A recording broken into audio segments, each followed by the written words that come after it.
If you're going to open a store and you love wearing pink pants, put pink pants in the store. If that's not on trend, it doesn't matter. Like growing with intention just means staying true to who you are no matter what. And do not get caught up in what everybody else is doing. Are you ready to be inspired? I hope you are because my guest is so inspirational, has so much love for her store, for what she has created, has a really great story. And I really loved my conversation with my guest, Tori Dahl, the owner and founder of the Dahl Farmhouse in Houston, Texas. And she's very rooted in retail, has a lot of experience when it comes to merchandising and experiences. And you're going to learn from her today on how to really create a place where customers feel comfortable and welcomed, almost like they're coming home, where they stay longer and they buy more and they bring their friends back the very next day. Tori's doing so many things right with her store, and she's pulling back the curtain and just sharing her experience and what she's doing and what she really believes. You're going to see how passionate she is. She is just so passionate about staying true to you and loving on your customers. And you're going to just get a lot of advice and inspiration in today's episode. Before we dive in, here's a little bit more about my guest. Tori Dahl is the founder and owner of the Dahl Farmhouse, a brick and mortar lifestyle boutique in Old Town Spring, Texas, and the creator of the Tori Dahl fragrance collection. She is deeply rooted in everything that my audience here loves: community, creativity, retail resilience, and the heart behind the indie shop. And you're going to really see that today. Be sure to go to Tori's Instagram. It's the Dahl Farmhouse. So at the Dahl Farmhouse, and it's DAHL, the Dahl Farmhouse. See inside her store. When I looked at her Instagram, I'm like, oh my God, I love her store. I love her energy. You're going to as well. So let's dive in. Welcome to the show. I'm your host, Crystal Vilkaitis, the Wolf of Main Street, and this is Rooted in Retail. Tori, welcome to the Rooted in Retail podcast. I am thrilled you're here. I can't believe I'm here, actually. This is amazing. It's amazing. Oh my gosh, it's so amazing. We just had so much fun with the tech getting set up and we made it happen. And I'm so happy because I have been really looking forward to this conversation. We have not actually met, but you sent over, applying to be on the show, and I got to learn more about you and I've watched some of your videos. Your store looks gorgeous. I'm really excited to have this conversation with you. Before we dive in, will you just take a couple minutes and share a little bit more about you and your retail journey? So I had my first job when I was 18 years old. It was in a small store in the San Antonio airport. And then I have a degree in business and fashion merchandising. I have had every single job that you could probably have in retail. I was a cashier. I did merchandising. I was an assistant buyer. I was an assistant manager. I was a manager. I was on the opening team of Anthropology in Houston when it opened in 1998. I've done it all. Did I ever think I was going to do this? No. And then people always ask me, did I always know I wanted a store? No. I never was a little girl that said one day I'm going to have a store. I actually grew up watching the Cosby Show, and I wanted to be the person that dressed the people. I wanted to do that. And then what's ironic about that is, honestly, I hate clothing. I hate shopping for clothes. I hate it. And so God had other plans for me. Yes.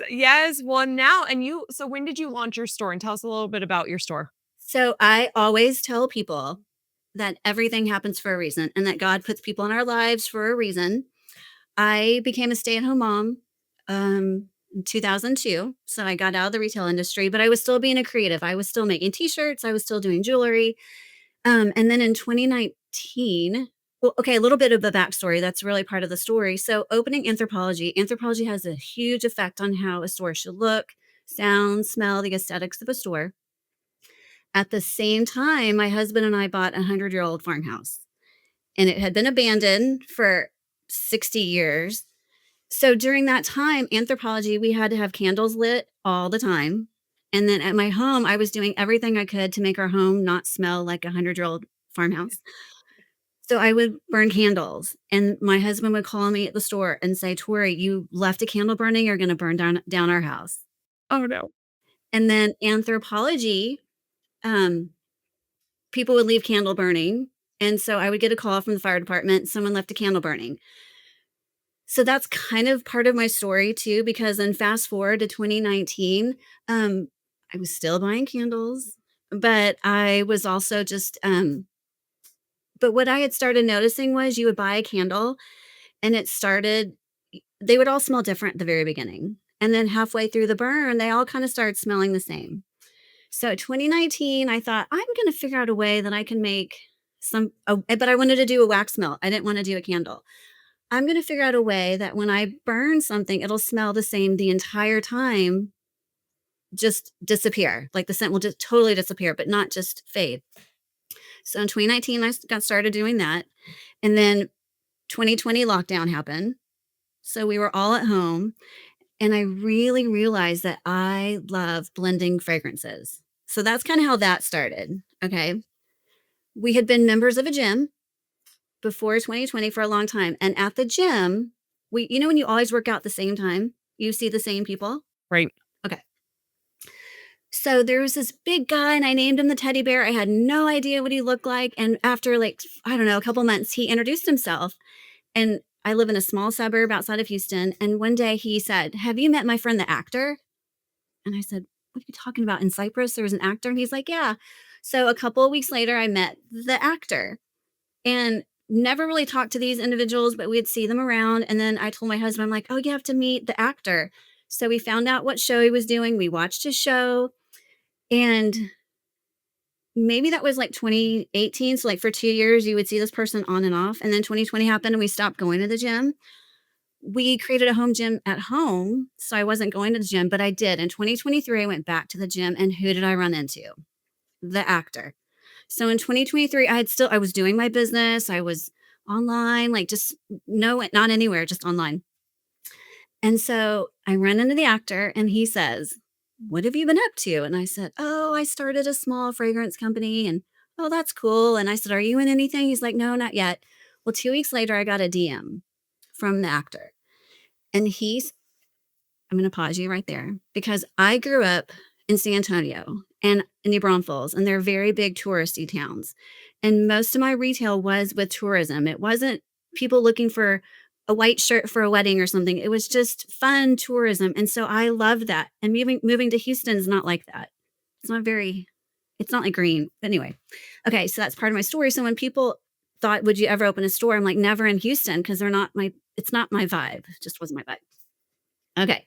So 2023, the actor says, "I'm opening a store for my mom in Old Town Spring. Would you like, you can sell some of your products?" Okay. So I met him at his store and he said, like, again, we didn't really know each other. He was just the actor.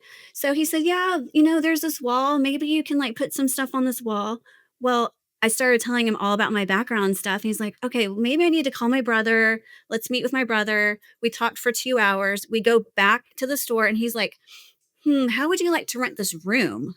So it went from a wall to renting a room. So in June and July of 2023, I put my fragrances and some other stuff in this little space, and it went crazy. And I told him too. I said, "I'm a stay-at-home mom. I'm a soccer mom. My family comes first. I don't really can't work the store, but I can help if I can." Well, I found out that I would work some Saturdays when my son wasn't playing soccer, and I loved it. I'm like, "These are my people." Like, I was like, "Oh my gosh, this is amazing." So that was in July. And then in August, I was like one little fragrance thing in the middle of a huge antique little store. I was doing really well. And so I told my husband, I said, "Just for fun, I'm going to go drive through town." And it's two streets of like 3 blocks of stores. I said, "I'm just going to go drive through town, see if I see anything." My husband's like, "Okay." So I drive through town and I see a space. I signed a lease in September of 2023, spent the whole month building it out, and then opened my doors October 7th of 2023.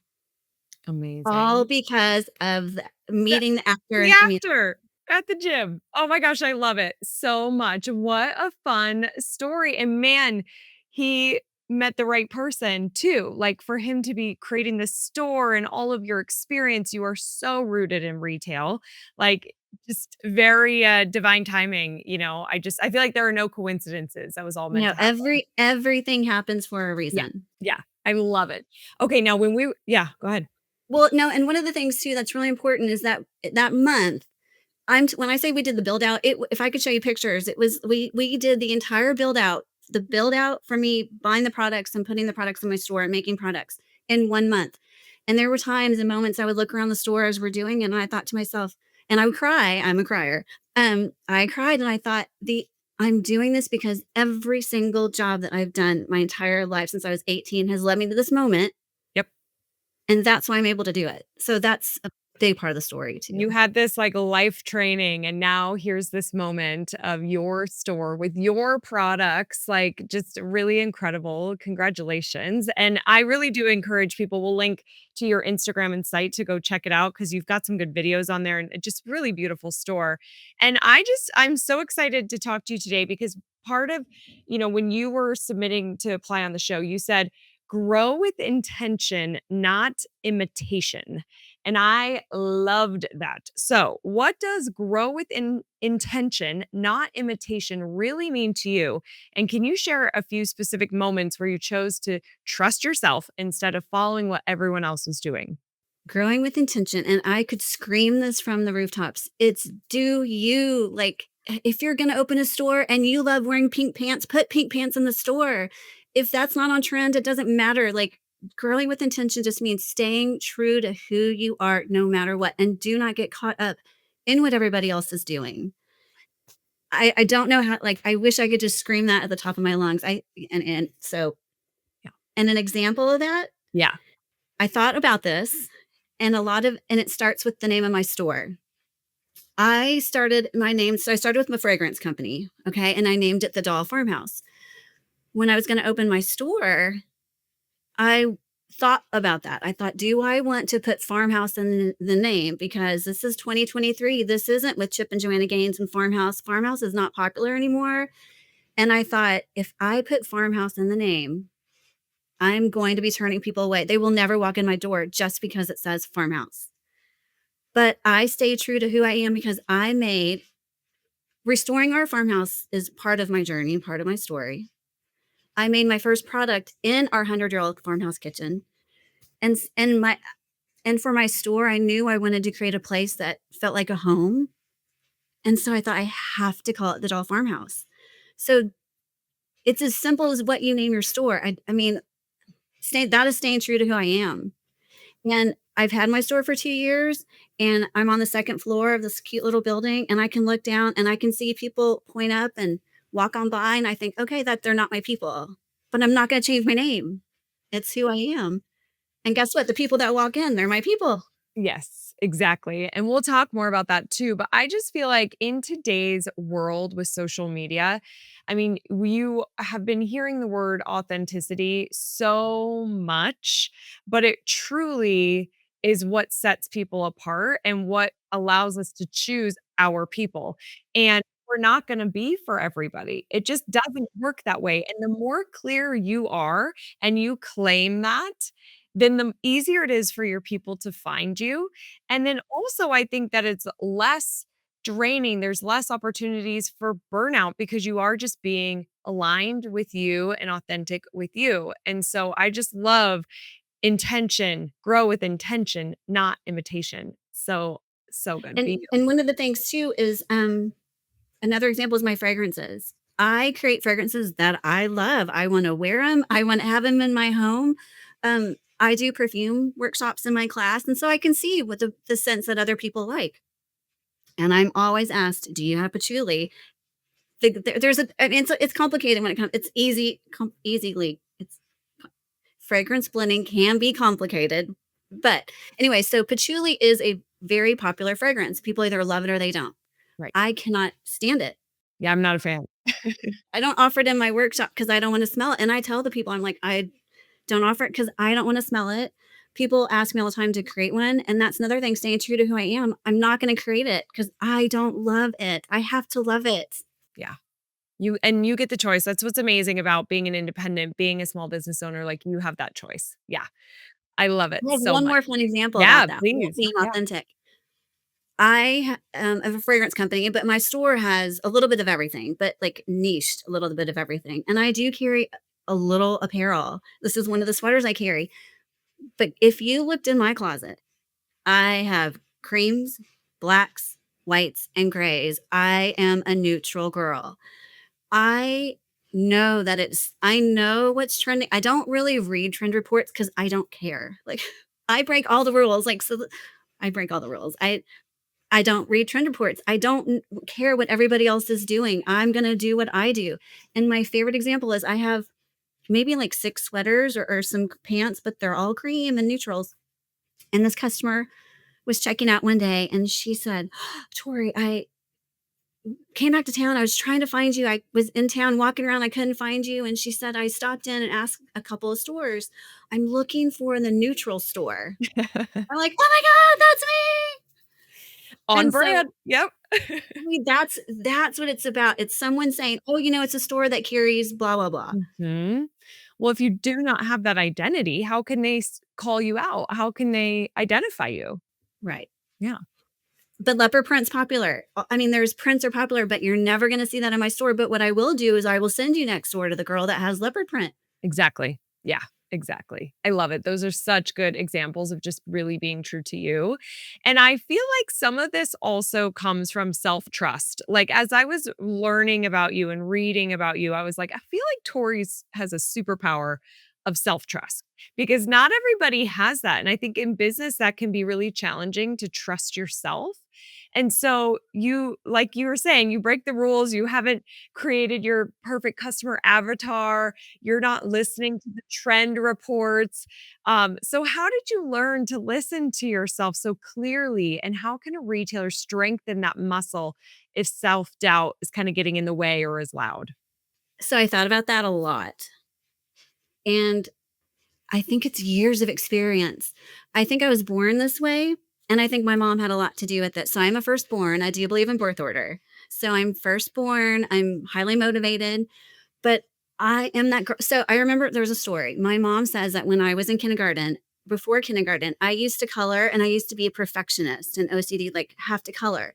And she met with a teacher before kindergarten and she said, the only thing that I want Tori to learn is to color outside the lines. Oh, love it. And that'll make me cry. That has resonated with me my entire life. And so that is a trait that I will thank my mom for to this day is don't be afraid to color outside of the lines in anything. We were in Disneyland years ago when my kids were little, and there was this huge long line. And I'm like, what are you guys doing? And I told my husband, there has got to be a shorter line. So I look around the corner, there was a line with nobody in it. And but everybody else is like, wait, what are you doing? You're breaking the rules. I'm like, it's okay to break the rules, but I'm not breaking the rules in this instance. But You're right. so I do think I was born that way. And I'm not going to say that I was the most confident kid because I am not. Like, I'm a shy, people think I'm outgoing, but I'm very shy and quiet. Um, I don't have a lot of friends. I have a really small group of friends. So I wasn't the cheerleader. I wasn't the most popular girl.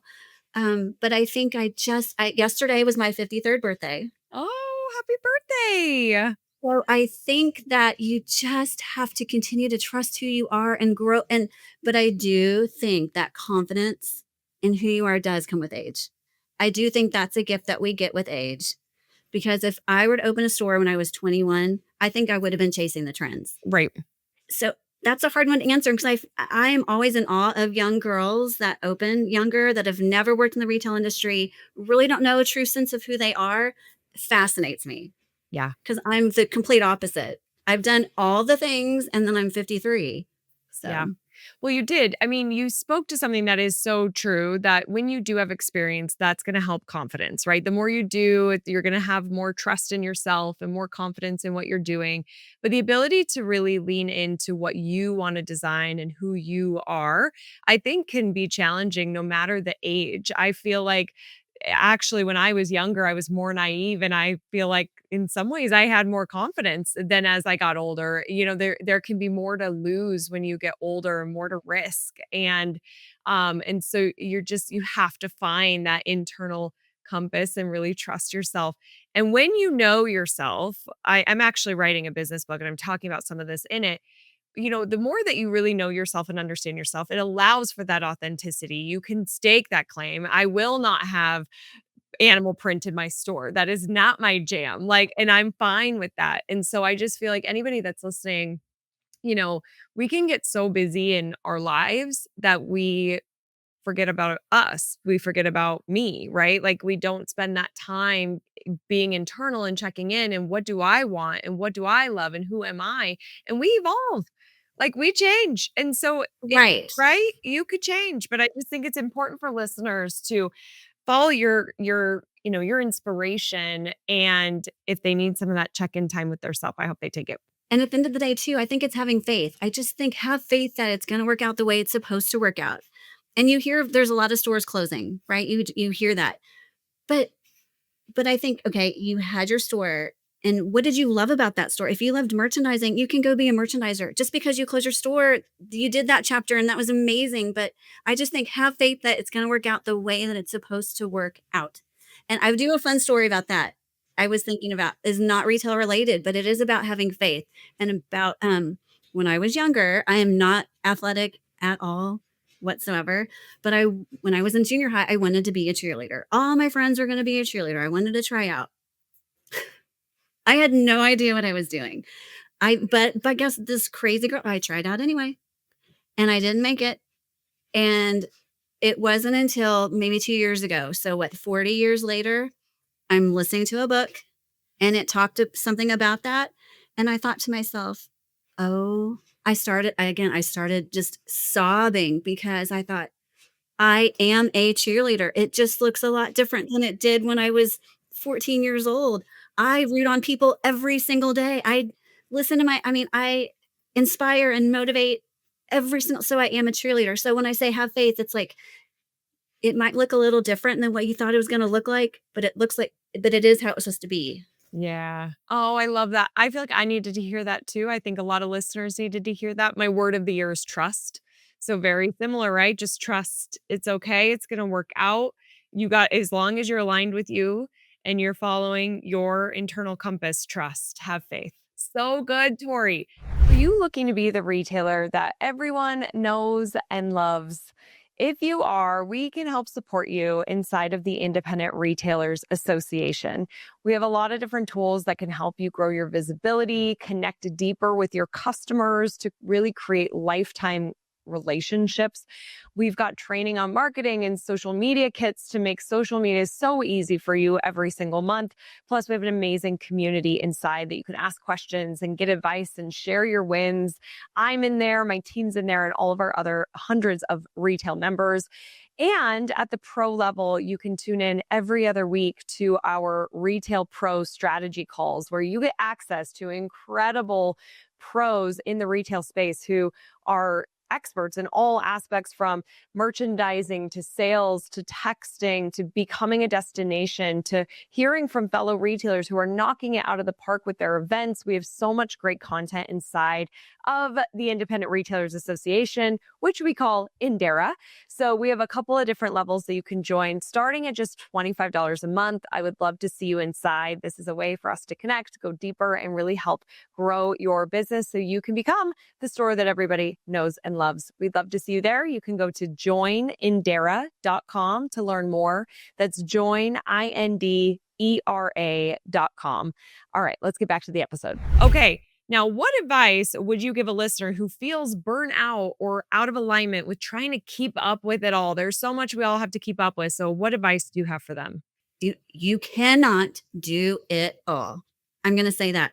But what you can do is you can control what you do. And a big example of that is I am the maker. I make every single product in my collection, every single one by hand. And so I am the buyer. I am the merchandiser. I am the shipper. I am the receiver. I create my website. I do all my marketing. I do everything. I have been able and blessed to hire people every once in a while to help me along the way, but I do most of it.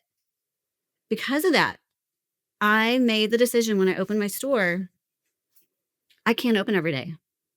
And one of the things is most retailers are 7 days a week, 6 days a week. I am open Thursday, Friday, Saturday, and Sunday. That's crazy in retail, but I want people to listen. You own your store. You get to make your own hours. For the first year, I did not have my hours posted because I was in a town. I shopped at, but I never had a store in. So I was getting to understand my customers' behavior patterns. When are they here? When it took me a year. I finally put my hours on my website and on my window. And I have people that say, "Why weren't you're not here? You're not open on Tuesday." I'm like, "No, because I'm in my studio creating products for you. Can't do it all." So I challenge somebody, I'll open an hour later. If and I'm blessed too that I'm not in a center that dictates what days or what times I have to be open. But again, I made that decision. I chose that. Would I be more successful if I would have been in by an anchor store? Probably. Um, but I did what I could do. So I challenge people, open half an hour later, close and half an hour earlier. That's one teeny tiny thing you could do. I mean, take your kids to school and then go open the store. Like no one says you have to open at 9 a.m. or 10 a.m. Open at 11:30. Yeah. It's so true. It's so I'm loving this. I feel like this conversation's so aligned with what is happening in my life and the things I'm writing. And because I really feel like we're in a place where we have to define our own version of success. Because if you opened earlier or if you were open 7 days a week, you probably would I make would more be money. closed. I would, but I might be closed. But then you might burn out and end up being like, "I'm burning it to the ground. I don't wanna do this. This jam is not for me anymore. I'm not fulfilled." Or maybe now I have to have a team and I don't wanna have team and I like you but there are other retailers that are like, "I wanna have 7 stores open 7 days a week. I want a team. Like, this is what I want." Exactly. Yeah, you have to And determine good for and you. And great, right? Like, And we're amazing. celebrating and cheering everybody on Yes. at whatever level of success that they want, but it so comes back to really understanding yourself and what you want and trusting and then just acting in that way. Like, I think we get held up a lot of, like, what we should be doing or what everybody else it's the imitation, we don't need to imitate. And to be honest, honestly, what my husband says, we have cameras. We have cameras inside the store and outside the store. And again, I'm not open on Tuesdays and Wednesdays. It is hit or miss. Tuesdays have been like, but I don't even want to have the camera option on my phone, but my husband does. And I'll get a text, Tori, it's really busy today. There's a lot of people there today. I'm like, great. I'm not there. Yeah. Don't tell me, I mean, who I'm not And gonna open. right. And like you said, could I be making more money? Probably. Probably. So what is that going to do for me? It's going to take me longer to build my goals than it would. I mean, there's a give and take, and my sanity. And it's been 2 years, and every single day that it's time for me to go to work, I'm like, I get to go to work. Yes. It's So sustainable. it's It's put boundaries in place. Put yeah. boundaries in place. Such good advice. Oh my goodness. I love it. Okay, now you learned early on that merchandising isn't just visual, it's emotional. So what are a couple of sensory shifts listeners can make this month to change how customers feel the moment they walk in? Lighting. The first thing is lighting. If you came to my house, I will never turn the overhead lights on. It is ambient lighting, except the kitchen, maybe. And it drives my family crazy. It drives my mom and dad, it drives people crazy. I'm like, if you want a light, go sit under the lamp. I mean, if you need to read, go under the lamp and read. So the same thing is true in your store. In the store, it's so important. Yes, we need the spotlights. Yes, we need overhead lighting. We do, but add accent lighting. Grab a lamp from your nightstand and put it on your front table that you merchandise and add ambient lighting. Yes. Buy twinkle lights and string them somewhere. Just lighting. Yes. lighting, and I have to tell this is so funny. I feel like I'm in a weird alternative universe because everything we're saying is so, like, aligned in my life, like, this week, um, because we went to a brand new restaurant. We have 2 new restaurants in town, and immediately we went to both on the same night. It's so funny, like, we were so excited. We have 2 new restaurants, so we went to both because our town is small and doesn't have a lot of things, so it's, like, so exciting that we got 2 new restaurants, and, oh my gosh, the first thing I said about both was lighting. Like, I am See? just yes, and I said to Dustin, "I feel like I could be a lighting critique." Like, I just want it makes such it's such a game changer, and we had a visual merchandiser on we for our insider, IndERA Pro membership, we bring on pros every month, and we had Georgianne Bender yesterday, and she does merchandising, and she talked about the importance of lighting, and like you said, you do have to have brightness, you do have to we need to see the product, so it's not necessarily like this dark and moody space that maybe you could get away with in a restaurant, but just simply by adding additional lighting changes the vibe, can warm it up. I couldn't agree with that more. Yes. Second one is music. There's nothing I don't like more than walking into a store that's dead silent.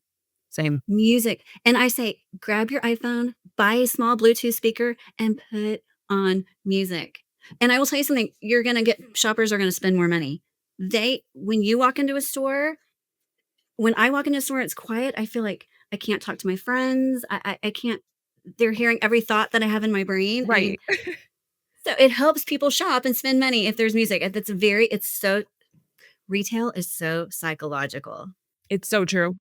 Music, but it's very important to put the music on. That is the same thing as your aesthetic. Yes. Yeah, the vibe, it's gotta The match. vibe is and it doesn't have to be really loud and it doesn't have to be really quiet, but music. Yep, I couldn't agree more. Yeah, what else you got for us? Okay, scent. Scent. I don't care if you don't sell the candle. Go okay, if you don't sell candles, but the store next to you sells the candle, go buy their candle and light their candle. And then when people walk into your store and say, "Oh my gosh, what smells so good?" "Oh, it's Susie Q's candle from next door." Yep. Buy a candle or a diffuser or something, but I would suggest not a huge box store one, but a local girl. I mean, so scent, like it has to smell good. When people walk in my door, one of these days I'm gonna hire a video crew to film it, but they walk in and they're like, "It smells amazing here." I have a fragrance company, so yes, but Right. but Now. and then they'll say, "It is beautiful." Mm. So music, lighting, scent, what do you do in your home? You have ambient lighting, you light a candle, you have music playing when you're doing dishes. I mean, it's the same thing in your store. Yeah. Yeah, bring that home vibe, so people also feel like, "I'm at home, I'm comfortable," they're Cozy. staying longer. Yeah, buying more to your points. Yeah, so good. Awesome. These are easy things that retailers could do immediately too. Sometimes it's lighting, but this is what I love that you said. You could also just add a lamp or get the twinkle lights. Like if you can't totally change your lighting, we could still do things that are very manageable. I have so many ambient lighting things in my store that I have an amazing couple that work for me part-time, and they're like, "Tori, can you put this on an app?" Because they have to literally go around the store and spend Oh, 5 minutes turning every single light on. oh my gosh, that's so funny. I love it. But I do have a fun and even so, like, for, whatever the season is, but do something fun, and it doesn't have to be a huge impact, but it's like right now, buy a giant bowl from any store, a clear bowl, and dump a million candy hearts in it. Mhm. Okay, and just put a bowl of candy hearts on your cash wrap, and you know what you do? When customers are coming in or they're leaving, you're like, "Would you like to guess how many candy hearts are in the thing?" You get their email address, they guess, and then they win a 20 whatever gift certificate or something. Fine. So you don't have to do huge Valentine moments in your store, but you can create this thing what I did last year was I did that and I put one of my diffusers inside of the candy thing. Oh, that's Where fun. anyway, just little things like that. Just it doesn't have to be these huge major merchandising installations. It's just a big bowl of candy and it becomes a way to interact with your customers.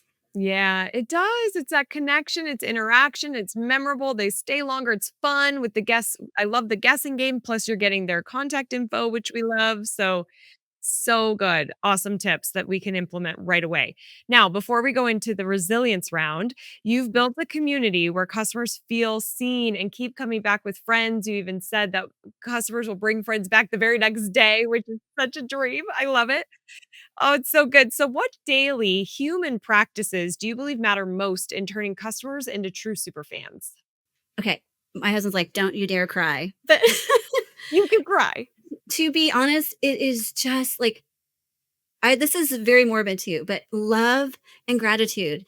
And I haven't in 2 years, I haven't lost that. Like, every single time somebody comes into my store, I'm like, I'm so grateful they even walked in my door. And then if they buy something and come back, the gratitude that I feel is I don't even have words to put that in. I don't even know how to say that, but just 2 years later, I'm just as grateful for this purchase as I was for a long time ago. So I don't think that I think maybe people have to learn that. I don't know. I don't know because I think I was just I don't know. I'm just so grateful and to be kind and when people if they walk in and they walk out and I always say I would rather customers come in and spend an hour in my store and not buy anything, but they spend an hour hanging out with me basically, right? They're hanging out with me. And when they leave and they say that was an amazing experience or that was beautiful, I'm like, "Thank you so much." That truly means a lot to me.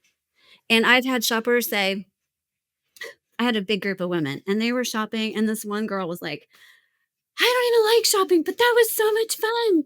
So it's just about I think if you turned off your thinking brain about I have a store, you're gonna walk in and you're gonna buy something instead of they're just coming in to hang out at your store and have fun. And I think you have to change that mindset. But anyway, so back to love and kindness. Being kind. I had a customer a week before Christmas. She came in and she did the whole loop in my store. She was shopping and I mean she was looking around and she walked out and before she did, she said, "Your store is beautiful." Like truly kind. And she said, "Your store is so beautiful. I wish I had money right now. I would buy so many things." And the moment she walked out the door, I grabbed one of my perfumes, I wrapped it up, I ran out the door, and I said, I said, "Merry Christmas." And she was so startled. And to me, that was no big deal, right? It was no big deal to do that. But for her, she's like, "Nobody's ever done this." And I said, "Well," she's like, "Can I give you a hug?" I'm like, "Are you kidding me? Of course." So it's just have fun and just love your customers. 'Cause we wouldn't be where we are without our customers. At the end of the day, we wouldn't be here without them. It's so true. And I think we can easily get caught up in the I got to hit my goals. We have these metrics. I want to do this and we can lose you said this in your intake form, losing the heart of like really of the store and the business. Yeah. Yeah, and that's another thing too I was thinking about is that I hate so when I left retail, I never thought I would go back ever because of having to be what's your LY? What did we do? What are we gonna do? That constant pressure that was put on me, I'm never gonna do that to myself again. My first I just hit my 2-year anniversary. I recently started looking at my LY numbers. I mean, so it wasn't like a daily thing, like, what's my LY? Because it's bigger than the day, right? It's like we can forecast and say, okay, if I had a big May, what am I doing again? But I think if I would challenge people too, like, don't get caught up in the numbers so much. So for 1 week, don't look at your numbers so that when that customer comes in, you're not thinking of dollar signs. You're just thinking of, oh, what are you doing today? Where have you been? Like just a relationship instead. Yeah. Does that make sense? Like, Oh my gosh. Hands down makes sense. In fact, we used to have a conference called Evolve and Pauline, my COO, she was in charge of sales and the metrics and all of that and we just determined she's not going to tell me where we are with sales. I don't need to know. I am in the pocket. I am holding the energy for the room. I am being present with everybody. It's a very expensive event to do. I hope we hit our goals, but that's not what I'm about right now. I need to be in the moment, holding the space and being there for our attendees. And that's very similar to what you're doing. Now, Pauline was on top of what's happening and you it's not like you're never knowing your numbers, but I understand completely what you're saying. right. I just, yeah, that's huge. Yeah, it's so good. I love your passion. This is just so good. Now, Tori, are you ready for the resilience round? Yes. Okay. Okay. Yes. All right, Let's your do it. guess. Best All right. business book. Okay, so this is not a business book, but everybody needs to read it. It's called Big Magic by Elizabeth Gilbert. Ooh, good one. Yep. I mean, have you read it? Have Yeah. you listened to it? Yeah. Okay, everybody, because I think as entrepreneurs, you have to constantly be inspired. And like today, if you learn one thing, it's just like, what, just be inspired. Like, Yes. so So Big true. Magic, That's a good one. Best retail technology, like an app or software. Shopify. When we started, we had technical difficulties. And I told her, I'm like, how do you restart a computer? Like, I literally know nothing. But if this 53, 50, I was 50-year-old can create. So if you go to my website, I've done it all.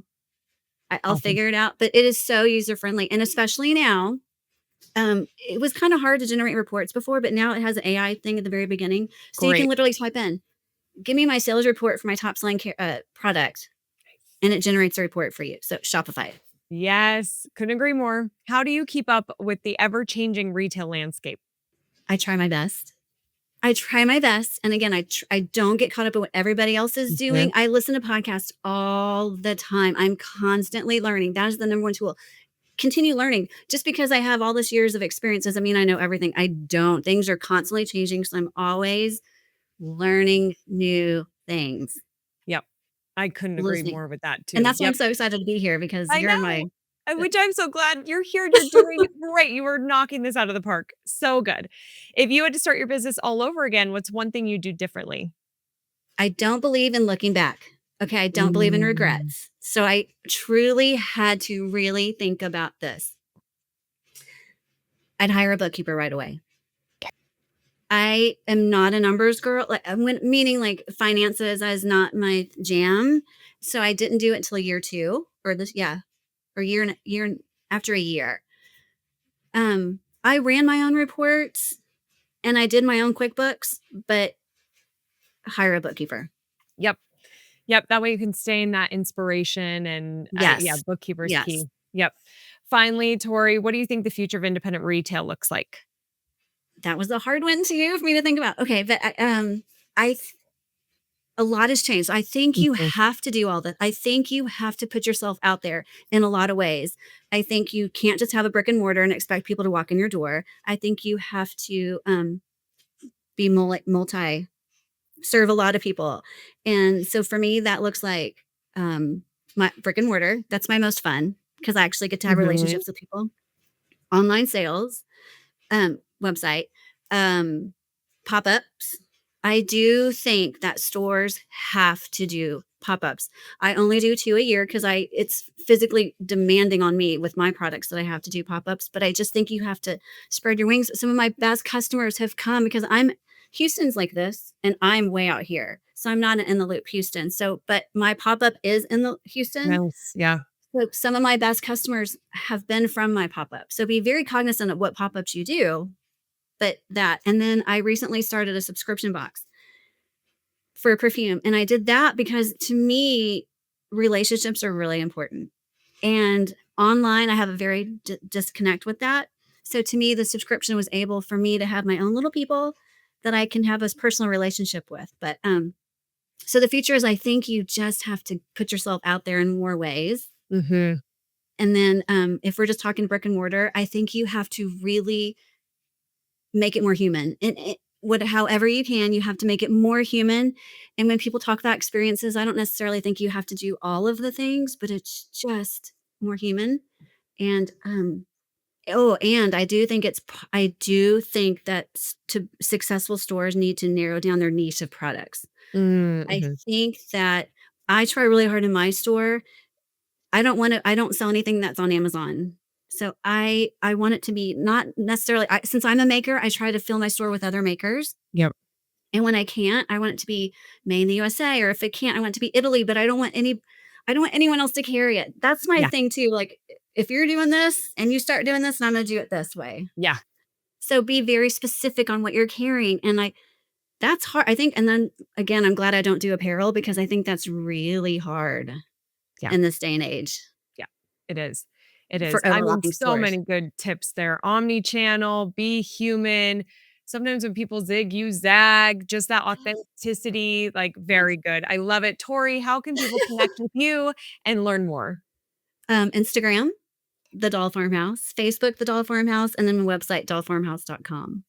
Awesome. I'm so glad that you reached out to be on the show. This was such a great Thank you for having me. This has conversation. been amazing. Yes. Thank you for being here. So great meeting you. Everyone, we will link to everything so you can connect with Tori. Be sure that you go and check out her store. Like I said, it is so beautiful. If you're in the area, go say hi. And I would love to come to your store someday, Tori. I'll let you know if I'm in the Houston area. And everyone, remember that I'm rooting for your success. Have a great week ahead. Bye. Thank you so much for listening to the Rooted in Retail podcast. It means the world to me to have you here. If you find value in this show and you listen on an iPhone, if you could leave a review on the Apple Podcast app, that would be amazing. And if you watch YouTube, if you're a YouTube subscriber, we film this. And so if you rather watch the show, you can also do that over on YouTube. Again, thank you for listening, and I'll see you on the next episode.